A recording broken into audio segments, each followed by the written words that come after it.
Então, pessoal, chegamos aqui no nosso primeiro vídeo sobre vetores, onde a gente vai explicar o que é um vetor, para que ele serve e as operações vetoriais básicas, tá bom? Essa é a nossa conversa desse vídeo. Então vamos lá, para a gente entender, né, o que são os vetores, para que eles servem, eu vou voltar para as grandezas físicas. Tá? Nos dois vídeos introdutórios de física eu falei sobre grandeza. Grandeza é tudo aquilo que você pode medir, que você pode atribuir um número.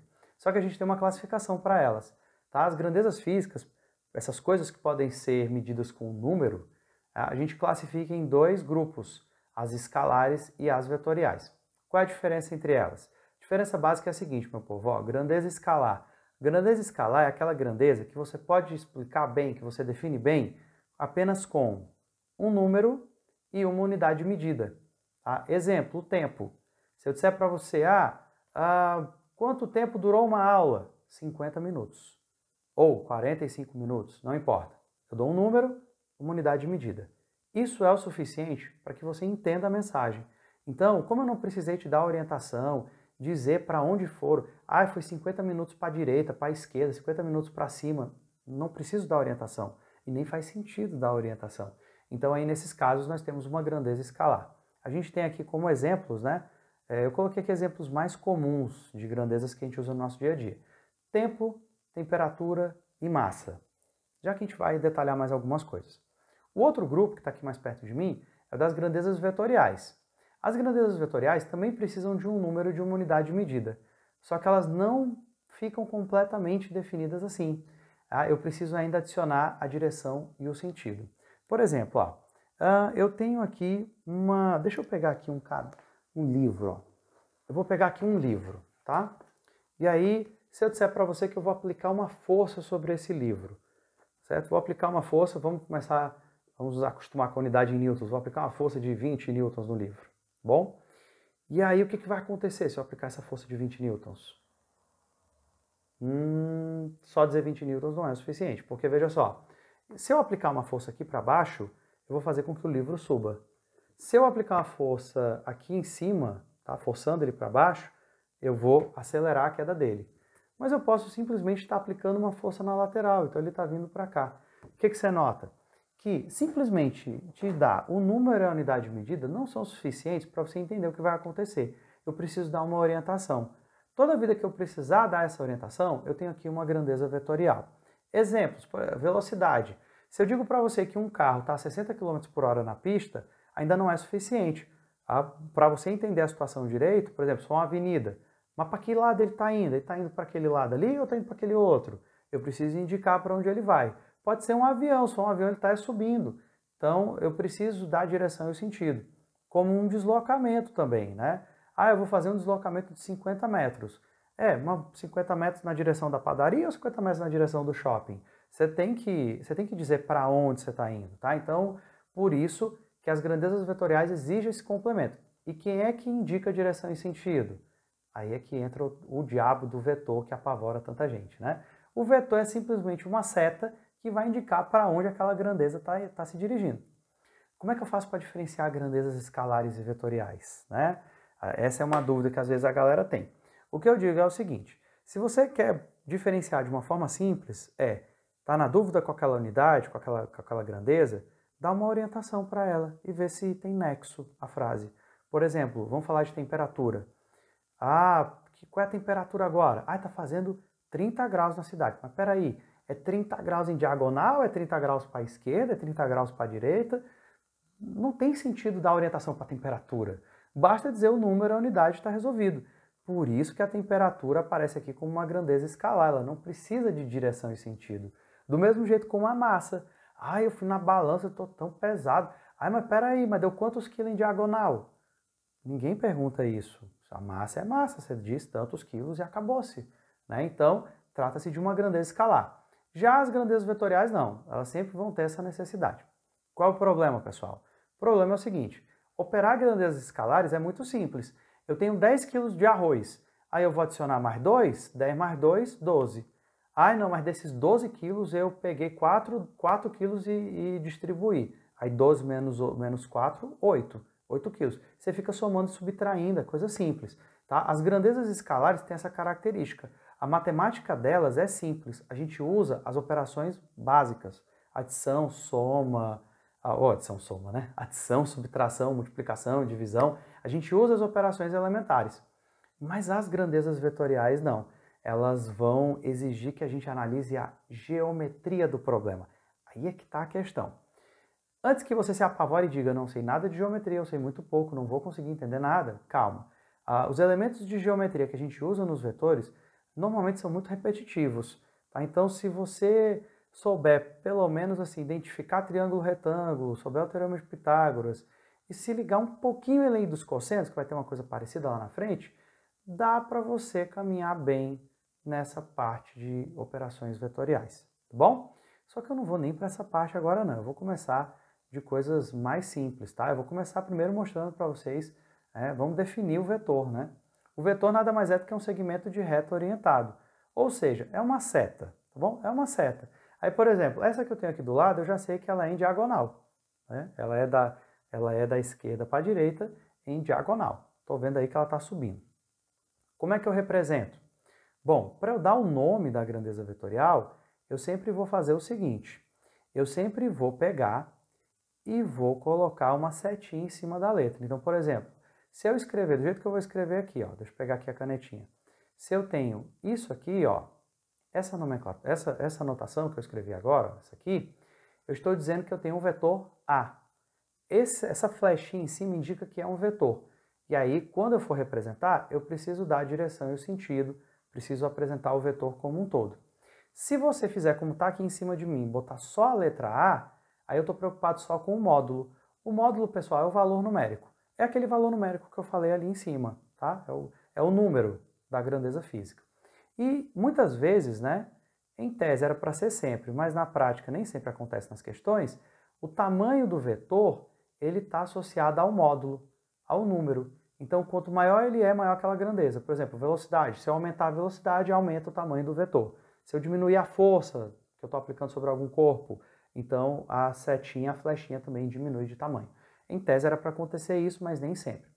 Tá? Uma outra forma de eu te dizer que eu estou falando só do valor numérico, porque às vezes, em algumas situações, vocês vão ver já no início da cinemática, que a gente tem umas estratégias para burlar a direção e o sentido. A gente faz algumas considerações iniciais que a gente não precisa usar a notação vetorial logo de cara. Aí como é que a gente faz? A gente vai se preocupar só com o valor numérico. Uma outra forma da gente representar é como essa que está aqui em cima de mim. Você bota essa representação, né, com a flechinha em cima, que seria a representação do vetor todo, com todas as características, com direção e sentido, e bota duas barrinhas nele. Bota ele entre duas barrinhas, que aí já indica que é o módulo do vetor. Outra coisa, a origem do vetor é esse ponto da onde ele começa, tá? Esse pontinho aí, de onde ele começa, e aqui a gente tem a indicação da direção e do sentido. Bom, na verdade, desculpa, da indicação do sentido, a flecha, tá? Direção, eu sempre costumo dizer assim, direção é como se fosse uma avenida.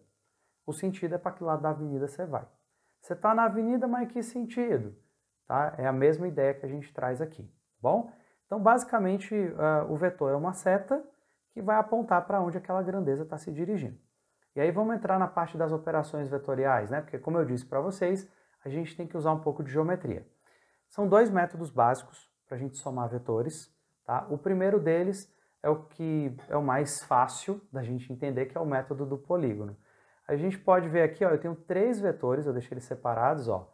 Tá aqui, ó, o vetor A, o vetor B e o vetor C. E aí eu quero o vetor soma. Olha como eu escrevi aqui, ó. Olha como eu escrevi bem aqui.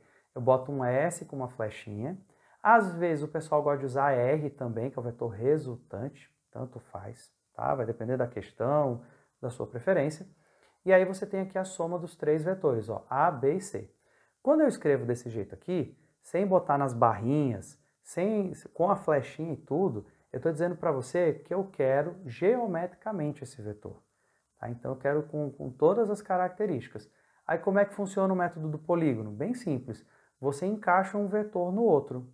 Então, por exemplo, o vetor A, não é aquele ali que está na ponta? Ó. Então veja só, eu começo bem aqui, desenho o vetor A, o vetor A, falei vetor A, né? Vetor A. E ele termina bem aqui, na flechinha. Onde termina o vetor A, eu coloco o B. tá? Ó, coloquei o B, esse mesmo B que está ali na outra ponta. Quando termino o B, eu encaixo o C. Ó, e você vê que eu mantenho ele do jeito que ele está. Aí, resultado, o que você vai perceber? Você vai perceber que a minha caminhada começa aqui e termina bem aqui. Aí, galera, se eu fosse tirar a resultante seria um vetor que sai do início de tudo e vai até o final da história. Tá? Eu vou até deixar um pouquinho mais grosso aqui para você visualizar, tá bom? Então, esse vetor que eu desenhei agora por último é aquilo que eu chamaria de vetor soma, tá? O vetor S, tá bom? O vetor S, ele faz o resumo da história. Então, por exemplo, se fosse uma pessoa se deslocando num campo, num terreno, e ela fizesse esses 3 deslocamentos, A, B e C, tá? Seria a mesma coisa. Por exemplo, se uma pessoa quisesse alcançá-la, saindo do mesmo ponto, ela sairia desse ponto e viria pelo caminho S. Então, ele chega no mesmo lugar.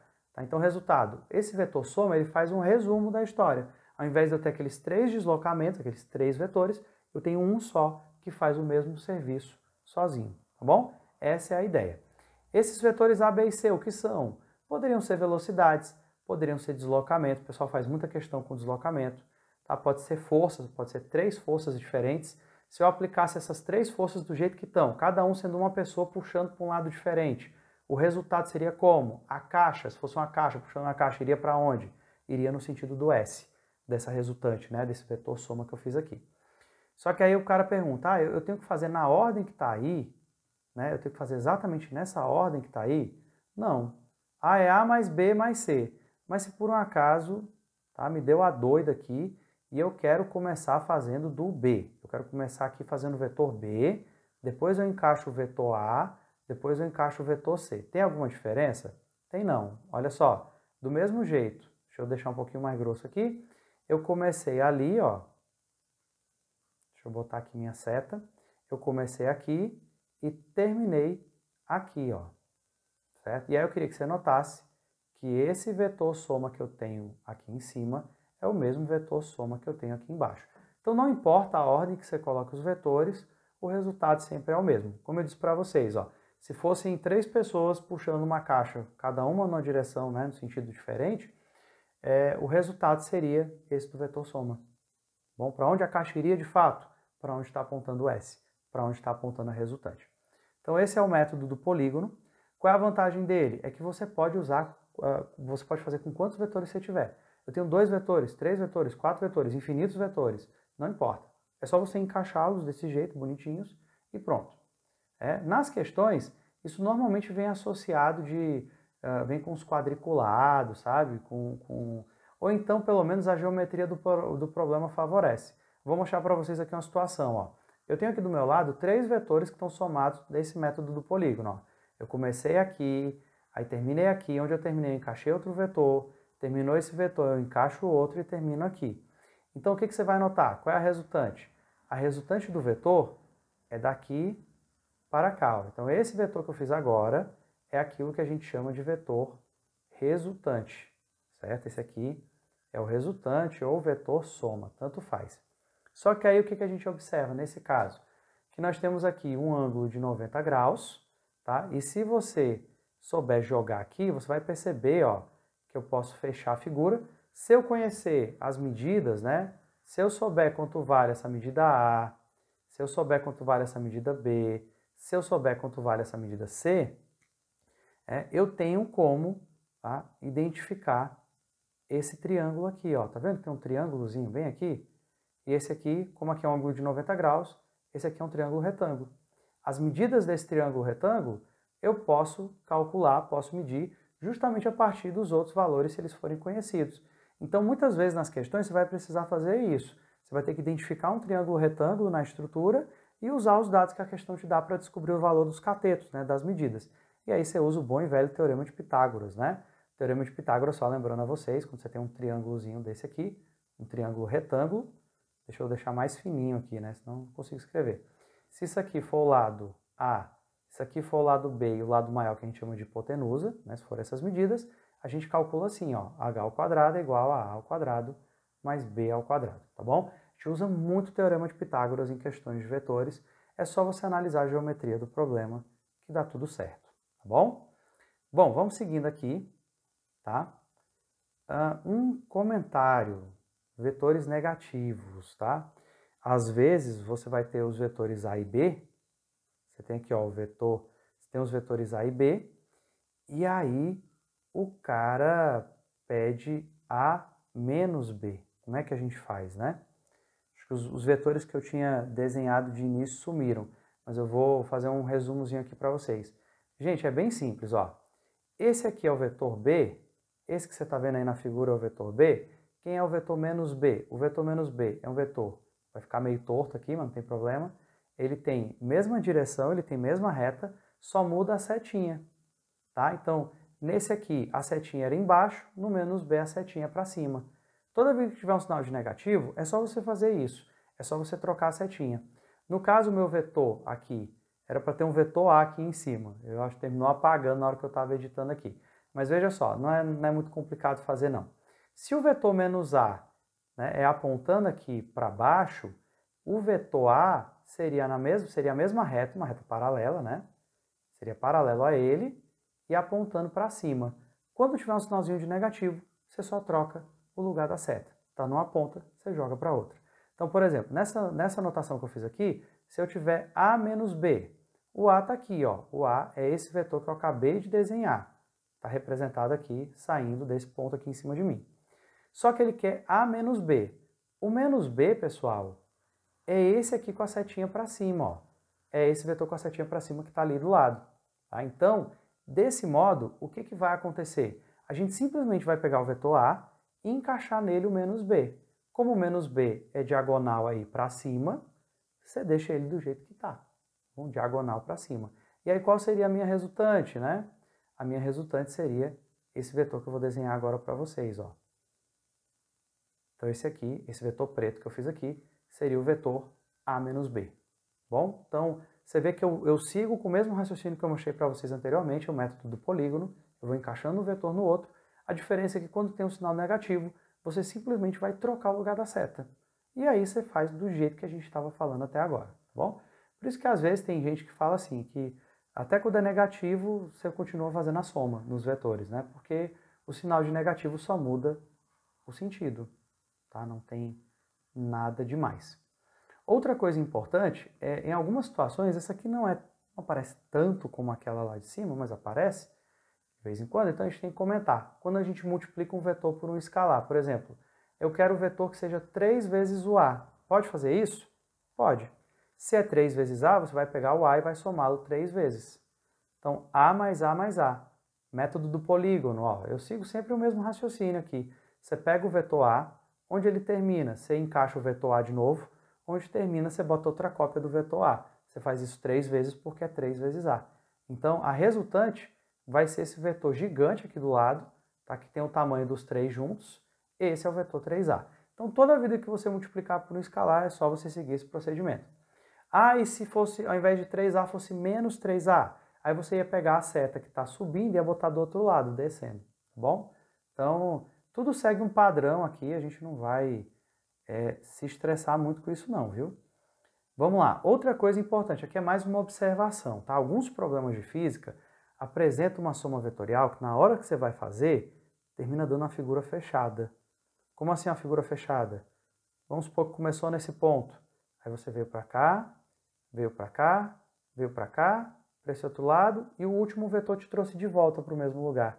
Então, quando ele te traz de volta para o mesmo lugar, tá? Quando forma uma figura fechada desse jeito, a resultante é nula, é zero. A gente chama de vetor nulo. E a representação é essa, é um zero com a setinha em cima, para dizer que você tem aí uma soma vetorial, mas ele te leva para o mesmo ponto da onde você começou.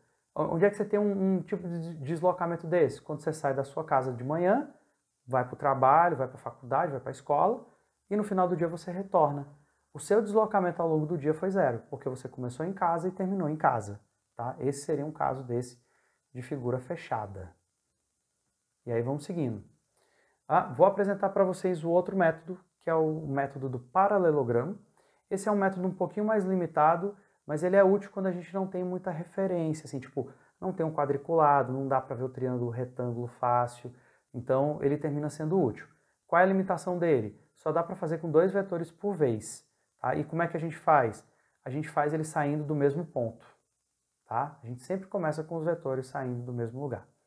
Ah, isso aqui, se eu fizer do método do polígono, os vetores A e B que estão ali, se eu somar os 2 vetores, o método do polígono vai dar diferente aqui? Não, geometricamente é a mesma figura, é só um caminho diferente, tá bom? Então, como é que é o método do paralelogramo? É o seguinte, pessoal, você bota primeiro os 2 vetores saindo do mesmo ponto, com a mesma origem, você vê que é um pouquinho diferente do polígono, que no polígono a gente encaixava um vetor no outro, aqui eles saem do mesmo ponto, e aí o que acontece, ó? Aqui da extremidade do B, o que você vai fazer em seguida? Você vai traçar, vai fazer um tracejado, só que esse tracejado do B tem uma condição. Qual é a condição? Ele tem que ser paralelo ao A. O meu está saindo torto aqui, mas ele tem que ser paralelo ao vetor A, ao outro vetor. Já o A, o que vai acontecer? Da pontinha dele, eu vou fazer um tracejado que seja paralelo ao B. Esse aqui eu já fiz um pouquinho melhor. Tá? Então é como se fossem linhas que nunca se encontram, né? As paralelas. Você vê que as minhas 2 paralelas se encontram bem aqui nesse pontinho.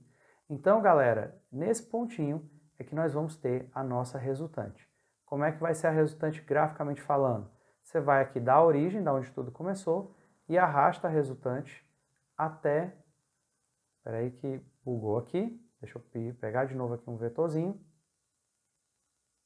Deixa eu só tirar esse vetor daqui. Acho que eu vou ter que apagar ele mesmo. Tá? A gente tira esse vetor, deixa eu colocar de novo aqui pra gente. Então, pessoal, vai ser assim, ó. Você vai pegar aqui da onde você começou e vai arrastar para esse ponto de encontro. Aí finalizou. Graficamente, esse aqui é o vetor A mais B. Se você fizesse o método do polígono, dava no mesmo, tá bom? Só que aí, veja só, por que é o método do paralelogramo? Porque você forma com os vetores e esse tracejado, essas paralelas, você termina formando um paralelogramo. E aí, entre essa diagonal especificamente, é onde você vai achar o vetor resultante. Bom, por que eu disse que ela é útil quando a gente não tem muitas referências, né? É pela forma que a gente calcula. Espera aí, antes dos casos particulares, baixar um pouquinho aqui para detalhar isso. Porque é o seguinte, toda vida que a gente encaixar os vetores desse modo, a gente vai se preocupar com o ângulo, tá? Qual é o ângulo que eu tenho aqui entre os vetores? Normalmente isso vai ser informado nos problemas. Porque aí, com o ângulo e sabendo os módulos dos vetores A e B, você pode achar a resultante, vamos chamar isso aqui de resultante, né? Resultante R. Você pode achar a resultante usando essa expressão que eu vou mostrar para vocês, ó. R ao quadrado igual a A ao quadrado mais B ao quadrado. Aí você vai dizer, Tiago, mas isso aqui é Pitágoras, né? Pitágoras, como se fosse a hipotenusa, soma dos quadrados dos catetos, né? Mas calma, aqui não é um triângulo retângulo, então a expressão não fica por aí. Eu só quero que você perceba que ela começa como se fosse um Pitágoras. E aí você vai somar 2 vezes A vezes B de novo, só que agora eles não estão mais ao quadrado, vezes o cosseno do ângulo entre eles. Bom, isso aqui lembra muito a lei dos cossenos, mas não é a lei dos cossenos, tá? Na lei dos cossenos tem um sinalzinho de negativo, até porque o ângulo é outro que você mede, tá bom? Mas nesses casos, esse é o raciocínio que a gente usa sempre, tá? Você usa essa formulazinha, tem gente que às vezes chama lei dos cossenos para os vetores, mas não é lei dos cossenos não, isso aqui. E aí essa regrinha vai ajudá-lo sempre que você precisar, tiver esse tipo de cenário. Só uma observação, quando é um triângulo retângulo, o cosseno de 90 graus é 0, e aí termina zerando essa turma aqui todinha.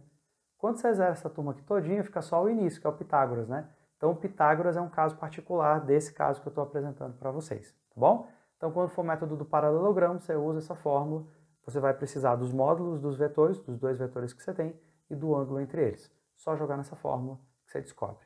Às vezes dá um trabalhinho na hora das contas, tá? Não vou mentir para vocês não. A continha é meio chata, mas o procedimento é esse.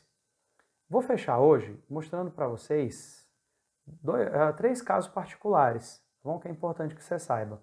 Olha só, somas vetoriais que vão facilitar a nossa vida, que a gente vai ter saída rápida. Primeiro, quando os vetores têm a mesma direção e o mesmo sentido. Por exemplo, você imagina 2 caras puxando um carro ou empurrando um carro e eles estão se ajudando, né? Aqui eu vou dizer nas outras videoaulas assim, eles estão se ajudando. Quando eles estão se ajudando, estão indo para o mesmo rumo, olha como fica a soma vetorial aqui, ó. Fiz o método do polígono mesmo. Então a resultante seria um vetor gigante que pegaria esse espaço todo, né? O vetor soma. E para calcular o módulo desse vetor soma, basta você fazer uma soma simples, porque eles estão alinhados, aí é só pegar o valor do A e somar com o valor do B. Pronto. É como se fosse uma grandeza escalar. Esse daí que é simples de fazer. E a gente diz que o ângulo é 0 graus porque eles estão apontando para o mesmo canto. Então, o ângulo entre eles, né, não tem ângulo, assim, o ângulo é nulo, né, 0 graus seria o ângulo entre esses vetores aí, já que eles estão alinhados. Um segundo caso é quando os vetores estão se atrapalhando, quando está indo um para o lado e outro para o outro, tá? Quando eles têm a mesma direção em sentidos opostos. E aí o que acontece? Ó? Nós temos aqui, por exemplo, o vetor A e B, o vetor A indo para a esquerda, o vetor B indo para a direita, eles estão em oposição. E aí, como é que eu faço a diferença entre eles? A resultante seria essa, ó. Eu não vou colocar um em cima do outro para não confundir vocês, tá? Para a gente perceber a diferença entre eles. Se eu começasse no A, viesse para cá, e depois com o B eu fosse aqui para essa outra ponta, dá só uma olhada, ó. Eu teria essa sobra aqui, ó. Essa aqui seria a resultante, seria o vetor soma. Essa diferençazinha entre os dois. E como é que a gente mede numericamente? Como é que a gente calcula o módulo? A gente simplesmente faz A menos B, tá? Em módulo. Aqui eu boto em módulo para garantir que o valor vai dar sempre positivo, certo? Você pode escolher, você pega o maior e subtrai pelo menor, tá? Você pode fazer assim que dá certo. Aqui parece uma grandeza escalar. Quando eles estão alinhados, a gente tem essa vantagem. Se eles se ajudam, você soma, se eles são opostos, você subtrai. E a gente diz que o ângulo é 180 graus por isso, ó, eles formam um ângulo de 180 graus entre si.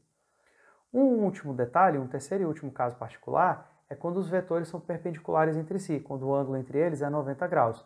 E esse caso eu já citei. Quando o ângulo entre eles for 90 graus, aqui eu fiz até como se fosse o método do paralelogramo, né? Tracei as paralelas aqui, os tracejados e vi onde elas se encontram. Aqui nesse caso você tem um triângulo retângulo bem aqui, tá? Essa medida corresponde à medida do A e essa daqui corresponde à medida do B. Então você pode tranquilamente imaginar um triângulo retângulo aqui, onde o vetor soma nada mais é do que a hipotenusa. E aí você usa o teorema de Pitágoras e resolve. Só um último comentário para fechar essa aula. Às vezes algumas questões perguntam sobre máximos e mínimos. Como assim?